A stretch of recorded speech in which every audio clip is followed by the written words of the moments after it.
उपराष्ट्रपति डाक्टर रामवरण यादव र विद्यादेवी भण्डारी विरुद्ध युवराज सपलले अख्तियारमा उजुरी दिएका छन्।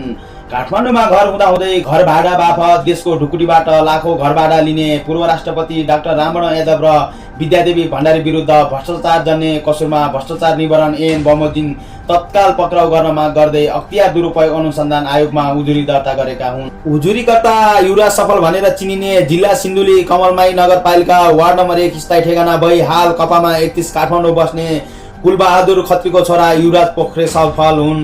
युवराज सफलले उजुरीको विस्तार विवरण यस्तो लेखेका छन्। उजुरीमा उल्लेखित डाक्टर रामवरण यादव नेपालको प्रथम राष्ट्रपति हुन्। उनले 2 कार्यकाल राष्ट्रपतिको रूपमा काम गरेको कुरा सत्य हो। पूर्व राष्ट्रपति हुनुको नाताले उनले कानुन बमोजिम लिन पाउने सेवा सुविधा लिएको विषयमा म उजुरीकर्तालाई खासै चासो र मतलब छैन। तर निजी पूर्व राष्ट्रपति जस्तो पदमा भएको व्यक्तिले भ्रष्टाचार जन्य कसुरमा संलग्न भएको देख्दा भने म लाई उदेक लागेको छ।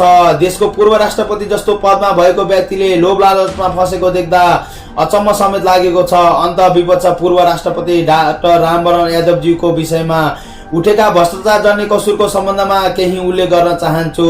अक्षय यादवको काठमाडौँको उपत्यकामा सुविधा सम्पन्न घर रहेको छ। उनी सो घरमा नबसी आफू भने भाडाका घरमा बसिरहेका छन् र भाडामा घरमा बसोबास मासिक 1,92,000 तिरिरहेका छन्। निजीले भाडा बापत तिरेको रकम नेपाल सरकारले तिरिरहेको छ। अत आफ्नो घर हुँदाहुँदै भाडाको घरमा बसी घर भाडा नेपाल सरकारलाई तिराउनु भ्रष्टाचार भएको ठम्मै म निवेदकको छ।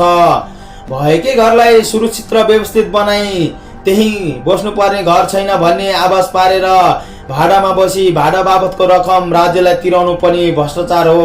राष्ट्रपति जस्तो उच्च जिम्मेवारी पूरा गरेको व्यक्तिले देशबाट भ्रष्टाचार गरेको नदेखिने गरी सेवा सुविधा लिनु देश र जनता प्रति धोका सिवाय केही नभएको हुँदा तत्काल निजलाई पक्राउ गरी निजीले घरबाट बापत हालसम्म पाएका रकम फिर्ता गर्न लगाई निजीलाई भ्रष्टाचार निवारण ऐन बमोजिम कानुनी बमोजिम हदसम्मको कारबाही गर्न प्रस्तुत उजुरी पेश गरेको छु। यसैगरी पूर्व राष्ट्रपति विद्यादेवी भण्डारीलाई उजुरी परेको विस्तृत विवरण यस्तो रहेको छ।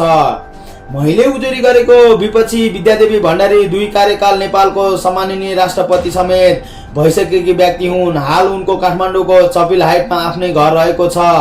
विपक्ष विद्यादेवी भण्डारी आफ्नै सुविधा सम्पन्न घरमा बस्ने गरेको र हाल नेपाल सरकारबाट घर भाडा सुविधा बापत मासिक 1 लाख लिँदै गरेको तथ्य समेत बाहिर आएको छ।